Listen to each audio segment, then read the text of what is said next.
Ligay Yoni. Mes chers amis, au nom de la Tzedaka, écoutons le son du chauffard provenant de Gaza. Et c'est certain que ce son a une puissance extraordinaire qui amène la sécurité,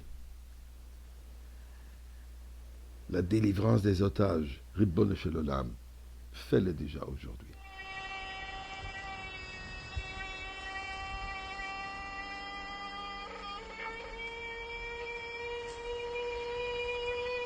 Ces soldats à Gaza se battent contre les nazis d'aujourd'hui. Et puis, je voudrais que vous écoutez un message. C'est en anglais, mais j'espère au moins que vous allez pouvoir comprendre d'une personne qui a survécu les nazis originaux.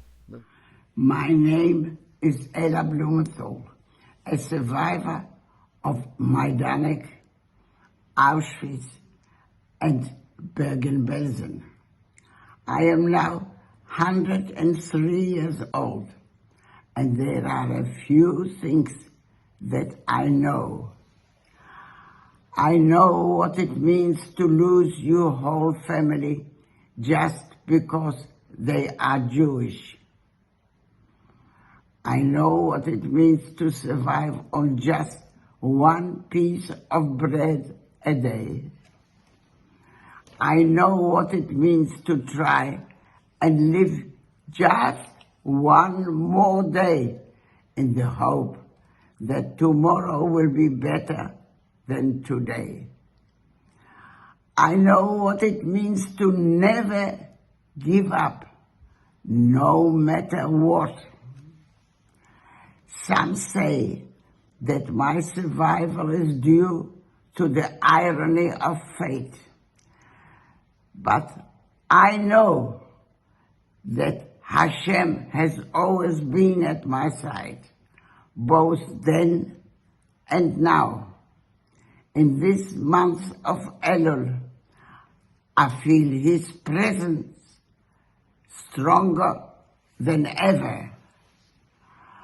I want you to remember always to carry Hashem's light and presence in your heart forever, just as I have.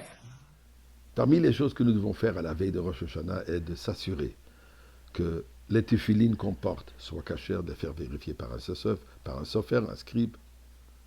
Les mezuzot dans la maison soient bien placées, sur tous les endroits où il faut placer une mezuzah, qu'on les a.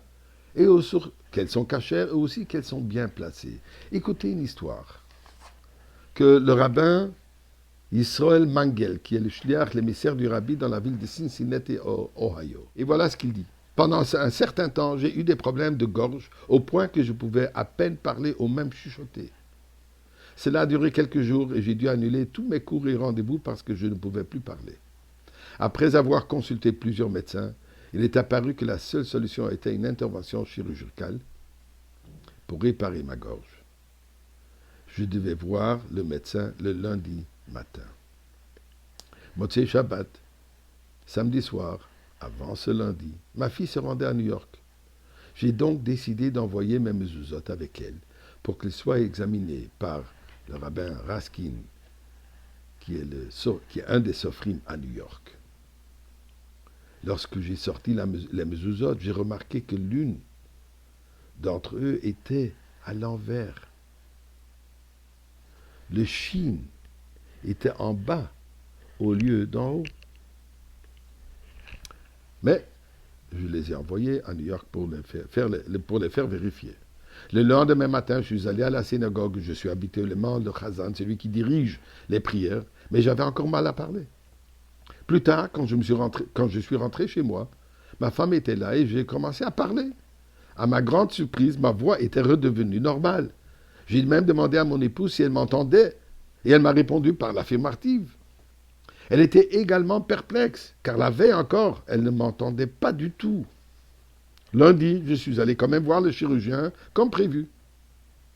J'avais apporté les anciens résultats des tests qui montraient la croissance de mes cordes vocales. Le chirurgien a écouté ma voix et a été surpris. Il a suggéré de faire une autre série de tests et de prendre des photos de ma gorge avant qu'il entreprenne la chirurgie. Mais lorsqu'il a examiné les nouvelles photos, il m'appelle et me dit, regardez, monsieur le rabbin, regardez l'ordinateur, comparez les anciennes photos avec les nouvelles. À ma grande surprise, aucune obstruction apparaissait sur mes cordes vocales. Tout avait complètement disparu. Donc, plus besoin de faire une intervention chirurgicale. Les mezuzot, elles étaient toutes cachères. Un problème, elles étaient mal placées. Donc, mes chers amis, vérifiez que vos mezuzot dans toute la maison soient bien placés. Si vous avez des doutes, n'hésitez pas à appeler un des rabbins Chabad, un des Chabad House. À travers le monde, il y a plus de 5000. Ils vont vous aider à arranger que tout soit bien placé. Shana Tova, Motuka.